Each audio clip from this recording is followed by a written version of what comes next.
책으로 여는 밝은 미래, 홈킴 북클럽이 함께합니다. 오늘은 2021년 3월 26일 금요일입니다. 소개해드릴 책은 파리에서 도시락을 파는 여자, 지은이는 켈리체, 펴낸 곳은 다산북스입니다. 지은이 켈리체에 대해서 알아보겠습니다. 유럽 10개국에서 매장이 며칠에 한 개씩 만들어지고 창업 7년 만에 연매출 5천억 원이라는 고속 성장을 이룬 글로벌 기업 켈리 델리의 창업자이자 회장이다. 켈리 델리는 2017년 현재 유럽 10개국에 700여 개의 매장을 갖고 있으며 100년 기업이 되기 위한 혁신 시스템을 구축해 나가고 있다. 프롤로그. 한 톨의 불씨만 있다면 다시 일어설 수 있다. 처음 프랑스로 건너갔던 그 순간이 아직도 생생하다. 프랑스어라고는 단 한 단어도 모르던 내가 무슨 용기로 혼자 파리에 공부하기로 결심했을까? 아마도 가진 게 없었기에 생각보다 행동이 앞섰던 듯하다. 나는 여성이고 한국인이다. 그리고 한국이 아닌 프랑스에서 사업을 시작해 한 개의 본사와 10개의 지사를 가지고 있는 글로벌 기업의 회장이다. 사업을 시작할 때 내 나이는 40을 넘었고 사업에 대한 투자금을 받은 것도 아니었다. 그런데도 회사는 앞서 말한 것처럼 가빠르게 성장해 왔다. 많은 사람이 돈이 없어서, 학력이 부족해서, 재능이 없어서, 나이가 많아서 무언가를 새롭게 시작하거나 도전하지 못한다고 말한다. 이 책에서 큰 실패 이후 우울증에 빠져 자살을 생각할 정도로 밑바닥까지 갔던 내가 어떻게 지금에 이르렀는지에 대해 이야기하고자 한다. 이 책을 통해 삶에서 부딪힐 큰 파도에 맞서기로 결심한 모든 독자들이 자신만의 불씨를 되살려 원하는 바를 이루기를 진심으로 기원한다. 이 책은 총 3파트로 이루어져 있습니다. 파트 1, 열심히 했는데 왜 망했을까? 파트 2, 무엇을 준비해야 오래 살아남을까? 파트 3, 어떻게 해야 사업을 하면서 행복할 수 있을까?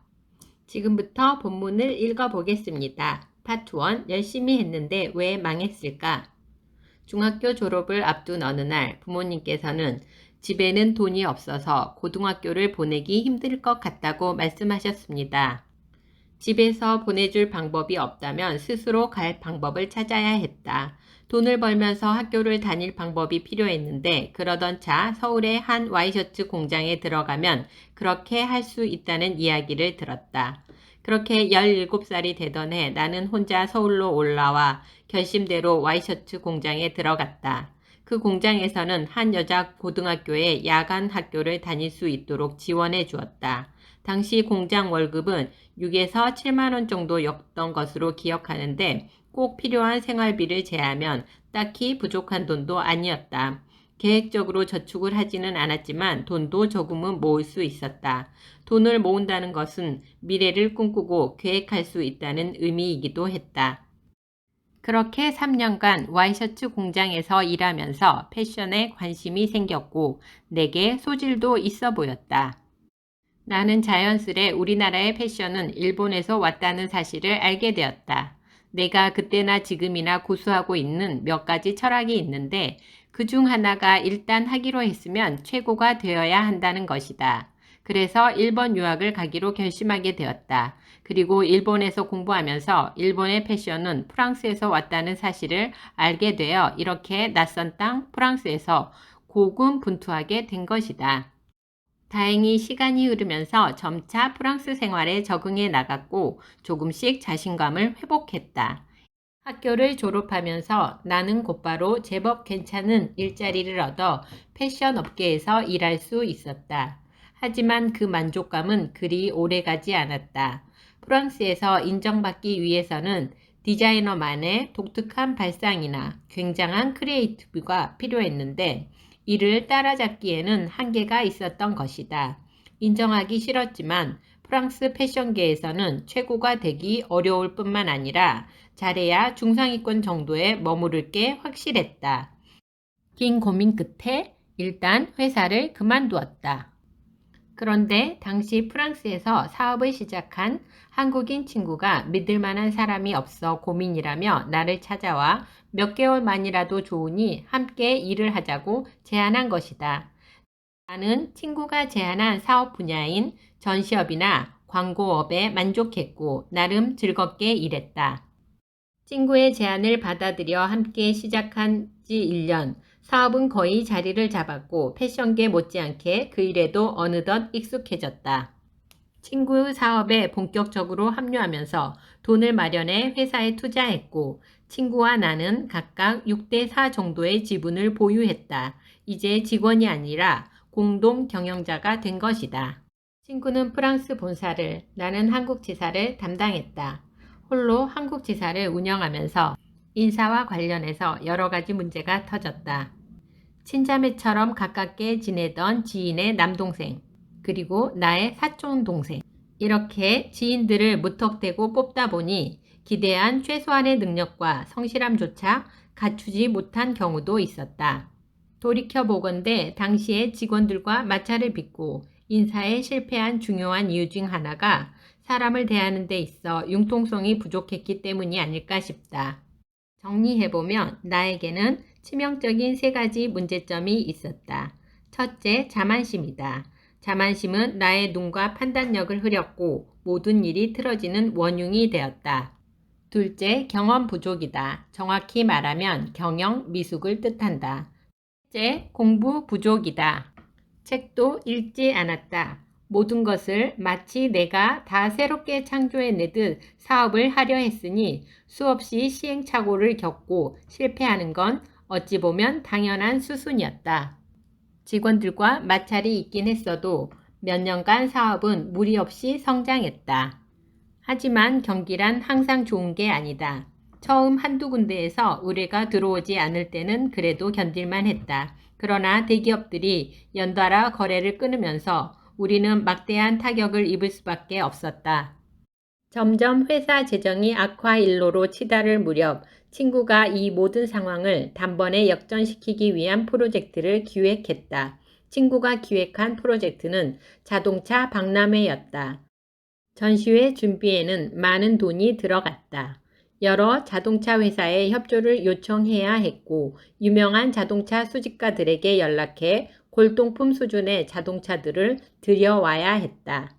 장소 대관료만 해도 5, 6억 원이었다. 홍보 비용이 더해지자 그 액수는 어마어마하게 늘어났다. 하지만 회사의 자금 사정이 썩 좋지 않았기에 그때부터 자금 융통과의 전쟁이 시작되었다.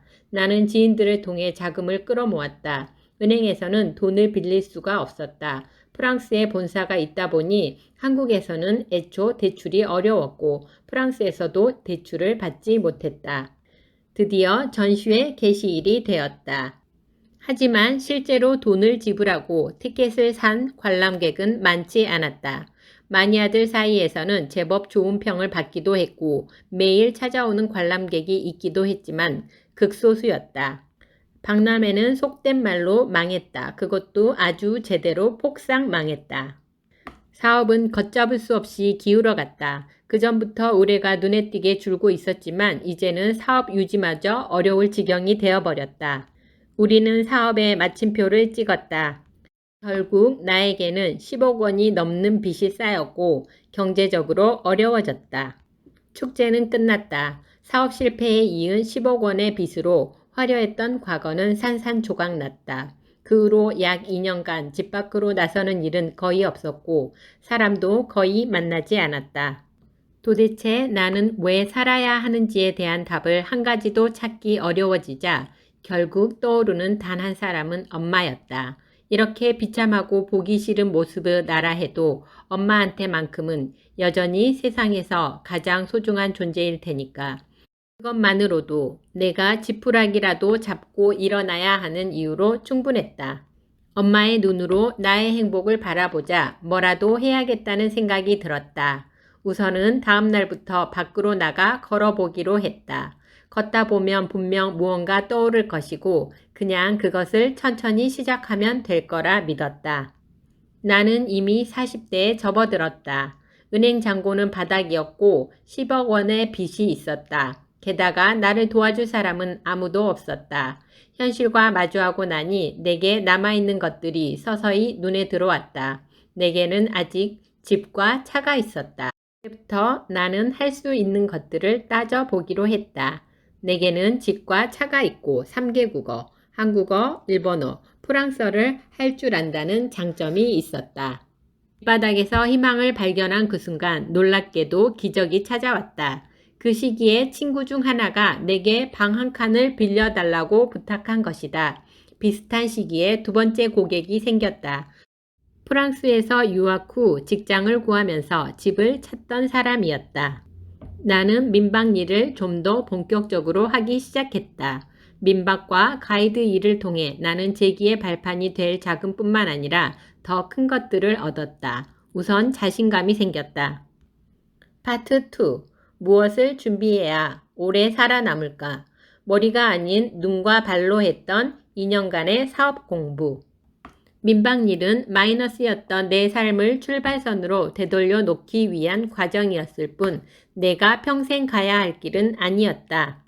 나는 이왕이면 내가 주도하고 결정하고 책임지는 일을 하고 싶었고 그래야 일을 하면서도 행복할 거라 믿었다. 그리고 그건 직장인보다는 사업가가 되어야 가능했다. 나는 행복해지기 위해 사업을 하고 싶었다. 그리고 3가지의 사업 선정 기준을 정했다. 1. 경기를 타지 않을 것. 2. 돈이 많이 들지 않을 것. 3. 내가 잘하고 좋아해서 재미있게 할 수 있는, 다시 말해서 미쳐서 할 수 있는 일일 것. 명확한 기준에 따라 사업을 선택하면 성공 가능성이 높아질 뿐만 아니라 흔들림이 사라진다. 경기에 영향을 덜 받고 그중 내가 강점을 가질 수 있으면서 이미 성공한 사업의 사례를 종합해 보니 김밥이나 삼각김밥, 초밥 등의 메뉴가 가장 적합하다는 걸 알 수 있었다.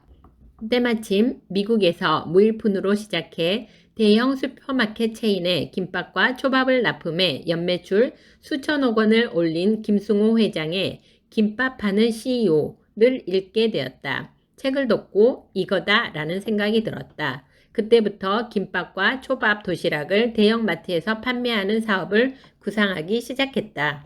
초밥은 내게 단순히 맛있는 음식 이상이었다. 패션을 전공해 시각적인 요소에 민감한 나에게 초밥은 눈과 입을 모두 만족시키는 음식이었다. 그렇게 쇼 비즈니스와 접목해 즉석에서 만들어 파는 마트 내 초밥 도시락 사업이라는 컨셉트가 정해졌다. 처절한 실패 후 절대 다시 망하지 않기 위해 내가 할 수 있는 것을 다 해보고자 했고 그 중 하나가 독서였다. 책에는 이미 나보다 먼저 수없이 많은 문제들을 해결해 나가며 성공한 사람들의 지혜가 녹아있다. 한 분야의 책 100권만 제대로 읽었다면 그 분야에 학위를 딴 것과 같다. 독서를 힘들어했던 나는 100권 읽기를 강행함으로써 조금씩 책에 익숙해졌고 지금은 책에서 많은 인사이트를 얻고 있다. 내가 선정하는 100권에는 현재 그 분야의 베스트셀러뿐 아니라 오랫동안 사랑받아온 스테디셀러도 포함된다. 그렇게 100권 선정이 끝나면 그때부터 책을 읽기 시작한다. 그런데 만약 기한을 두지 않고 읽다가는 한없이 늘어질 수 있기에 어느 정도 기한을 정하는 게 좋다. 나는 정말 좋았던 책만 4번 읽는다. 처음에는 검은색 펜으로, 다시 파란색 펜으로, 3번째는 빨간색 펜으로 밑줄을 그으며 읽고 마지막으로 그렇게 빨간색 밑줄이 그어진 부분 중 아이나 조카, 직원에게 들려주고 싶은 내용을 노트에 옮겨 적는다. 이렇게 4번을 읽게 되면 반복 효과를 충분히 누리면서 시간까지 단축시킬 수 있다. 리더십 책을 처음 읽었을 때 나는 유명한 책 몇 권을 골라 여러 번 읽고 깊이 공부했다. 그랬더니 그 책들에서 본 것을 그냥 그대로 따라하게 되었다. 책에서 얻은 지혜를 자신에게 맞게 변형하고 적용하여 활용할 수 있어야 한다. 그때는 최대한 폭넓고 다양하게 읽는 게 도움이 된다. 나는 머릿속에만 들어있고 아직 체화하지 못한 지식은 죽은 지식이라 생각한다. 결국 모든 지식은 실제로 활용되어야 의미를 갖기 때문이다. 나는 2년간 마트로 출근했다. 그리고 그 기간 나는 마트 직원들보다 더 자주 마트에 갔고 그들보다 더 오래 머물렀다. 전 마트에 초밥이 있는지 없는지부터 파악했고 있다면 얼마나 신선하고 맛이 있는지 유통기한은 어떤지 확인했다. 기존 초밥들의 가격대는 어떠한지, 팔린다면 얼마나 팔리는지 등을 확인했다. 이를 통해 적정 가격대를 선정할 수 있었다. 또한 그 초밥들을 모두 먹어보고 이를 구매하는 고객층과 그들의 반응, 구매 패턴 등을 빠짐없이 기록하고 분석했다. 마트 방문 고객들의 동선도 조사 대상 중 하나였다. 이 외에도 식사 대용으로 잘 팔리는 음식의 종류와 가격대, 판매량 등을 조사했다. 그렇게 2년간 매일 조사하고 다니다 보니 이제 촉이라는 게 자연스럽게 장착되었다. 나는 사업가로서 장점보다 단점이 많은 사람이다. 내가 부족한 부분을 채워줄 사람을 만나 배울 건 배우고 맡길 일은 맡기는 것. 그래서 나는 나를 도와줄 사람을 찾았고 그들에게 도움을 청했다. 멘토를 찾는 기준에도 여러 가지가 있을 것이다. 당시에 나는 전문가 중에 전문가, 최고 중에 최고여야 한다는 심플한 기준을 세웠다. 우선 세계 최고의 초밥을 팔아야만 하니 당연히 초밥에 대해서 가르쳐줄 스승이 필요했다. 나의 기준에서 야마모토 선생은 초밥 스승으로서 더없이 적합한 사람이었다. 그가 운영했던 일식당에서 식사를 하려면 30분 이상 줄을 서는 건 예사였고 1시간을 기다리는 일도 부지기수였다. 게다가 직접 먹어본 바로는 정말 최고였다. 나는 야마모토 선생의 식당으로 찾아가 줄을 섰다. 그를 처음 본 순간 이 사람과 함께 해야 한다는 직감이 왔다. 당장은 돈이 없지만 이 사업은 틀림없이 성공할 거다. 그럼 그때 충분히 살해하겠다. 수많은 이야기를 했지만 그는 별다른 반응을 보이지 않았다. 하지만 이렇게 포기할 수는 없었다. 자리에서 일어나기 전 마지막으로 그의 식당을 둘러보며 말했다. 저는 이 맛있는 음식을 하루에 10,000명, 10만 명, 1,000만 명이 먹어보게 하고 싶어요. 더 많은 사람이 당신의 음식을 먹고 행복해졌으면 좋겠어요. 그는 거절했다. 다시 며칠이 지나고 나는 세 번째로 야마모토 선생을 찾아갔다. 그의 식당 앞에서 줄을 섰고 한참 기다리다 내 차례가 왔다. 세상에서 가장 맛있는 초밥, 그거 나랑 만들어요. 나도 제일 맛있는 초밥 만들 거예요. 그는 나를 도와주겠다고 했다. 야마모토 선생은 무상으로 자신의 노하우를 전수하고 레시피를 개발하는 것까지 도와주겠다고 했다. 그가 왜 그렇게 나를 도와줬을까 항상 궁금해 했었는데 후에 직접 들은 바로는 그 정도 열정이라면 도와줘야겠다는 생각이 들었다고 한다.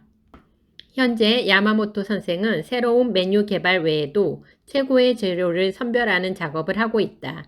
일주일에 한두 번밖에 오지 않는다고 해서 그의 영향력을 낮게 봐서는 안 된다. 이제 나에게 경영자 수업을 해줄 만한 사람이 필요했다. 경영을 가르쳐줄 스승으로서는 앞서 나에게 큰 영감을 주었다고 소개했던 책 김밥 하는 CEO의 저자이기도 한 김승호 회장이 가장 적임자 같았다. 나는 인터넷을 뒤지고 출판사에도 연락해보고 수소문을 한 끝에 김승호 회장의 개인 메일 주소를 알아냈다. 그리고 곧바로 메일을 보냈다. 나는 내 현재 상황을 여실히 적었고 반드시 제기에 성공하겠다는 의지와 열정을 보였으며 비록 내가 당신에게 해줄 수 있는 건 없어도 대신 나와 같은 어려움에 처한 후배들을 보면 반드시 그들에게 돌려주겠다는 진정성을 보였다.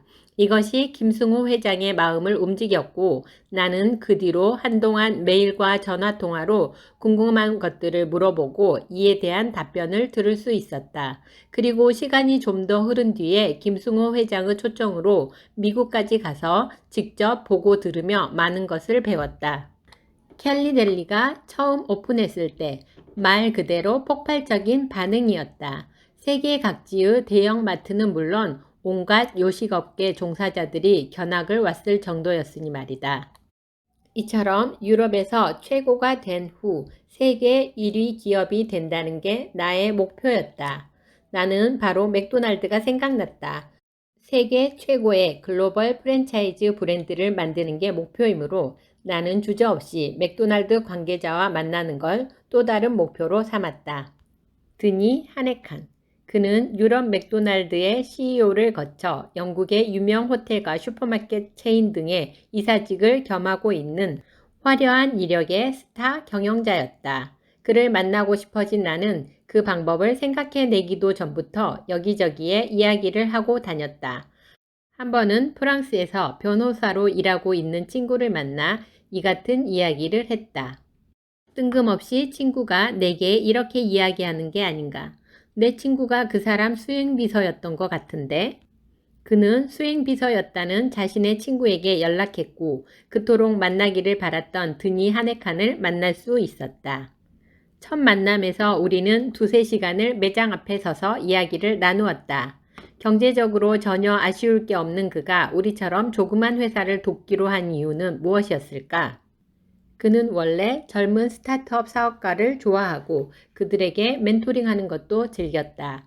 그의 눈에는 비슷비슷한 수준의 업체들만 난립해 있는 초밥 도시락 시장에서 무일푼으로 새로운 형태의 사업을 시작하려는 내가 스타트업 사업가로 보였을 것이다. 게다가 매장에서 직접 고객의 반응을 보고 초밥을 먹어보기까지 했으니 성장 가능성도 높게 평가한 듯 했다. 2016년까지 드니 하네카는 소정의 컨설팅 비용만 받고도 대개 3개월에 한 번씩 우리를 만났다. 최근에는 우리와 협력하여 4~5명으로 구성된 외부 자문단을 만들어 유럽을 넘어 세계화하는 데 도움을 주기로 했다. 이렇게 사업적으로 도움을 요청할 때는 반드시 기억해야 할 점이 있다. 그 사람이 추구하는 가치, 비전, 철학, 전략 등이 나와 회사가 추구하는 그것과 잘 맞아떨어져야만 한다.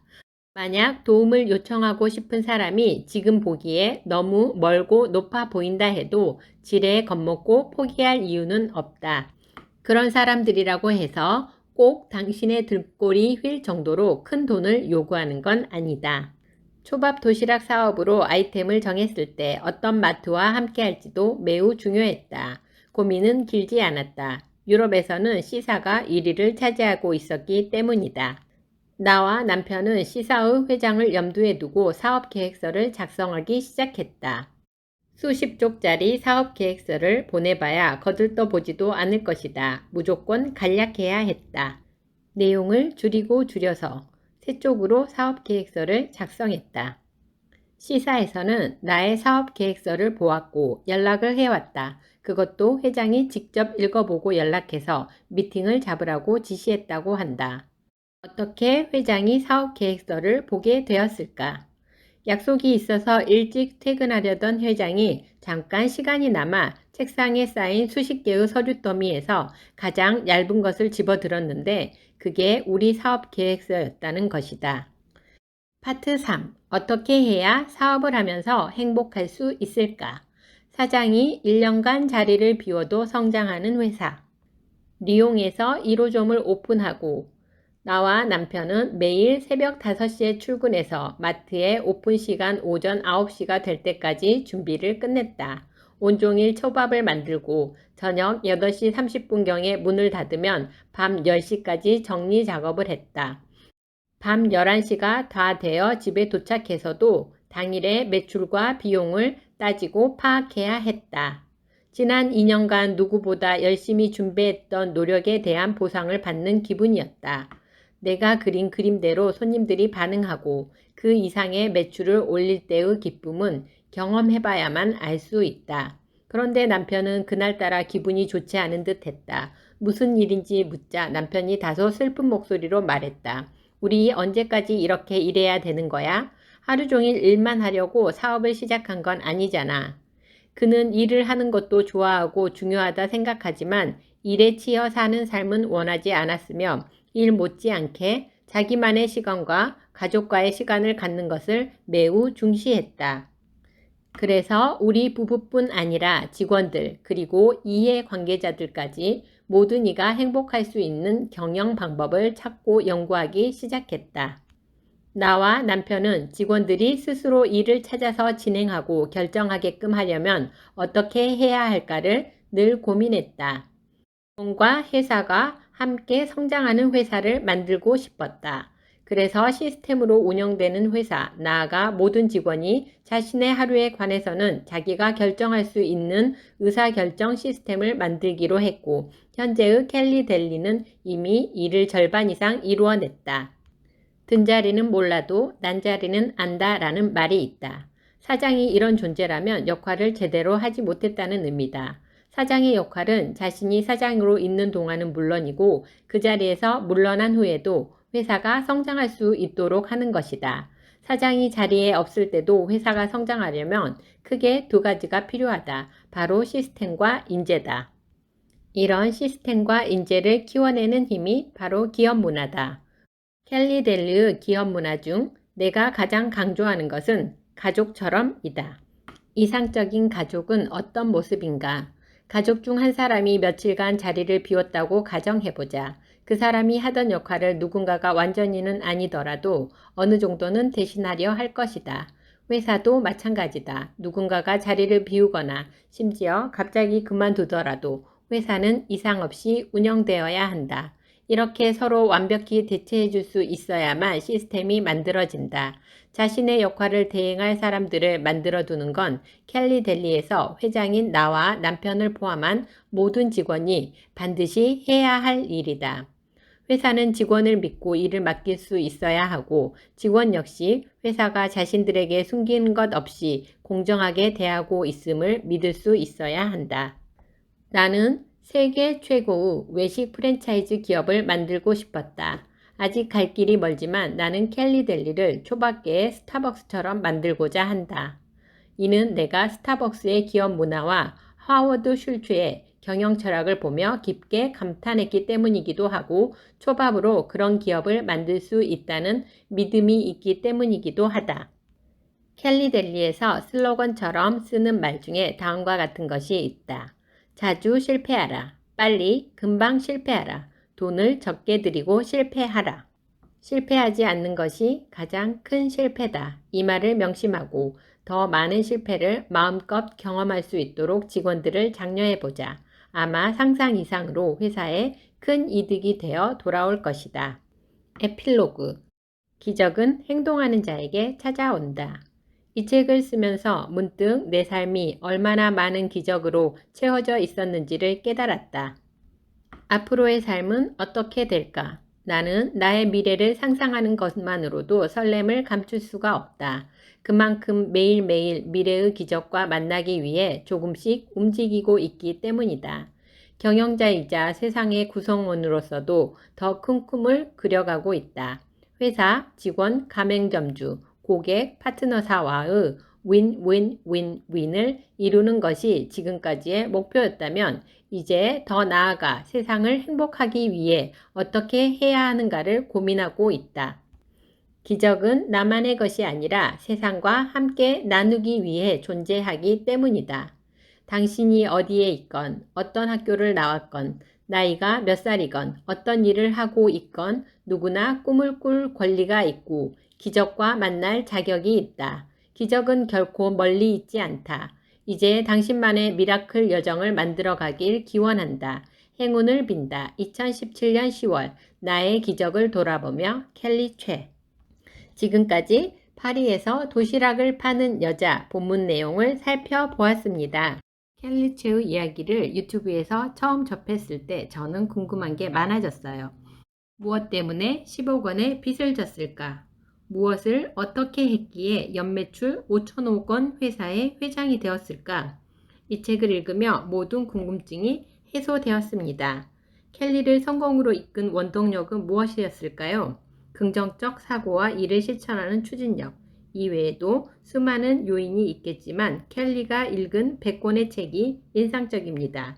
이 책에는 100권의 리스트가 수록되어 있습니다. 혹시 필요하시다면 책을 읽어보시길 권해드립니다. 오늘 준비한 내용은 여기까지입니다. 들어주셔서 감사합니다.